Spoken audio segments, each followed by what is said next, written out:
Carrots, 2 piraso.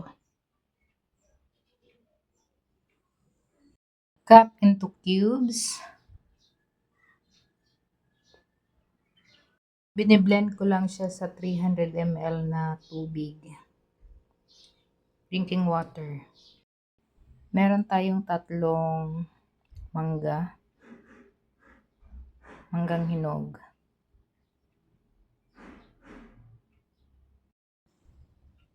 Ito yung extracted carrots juice, around 300 ml. This is now the finished product and ready to drink. Mango carrots juice.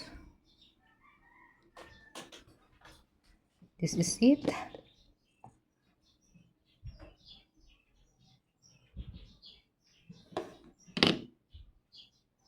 So much refreshing. Thank you guys sa panonood.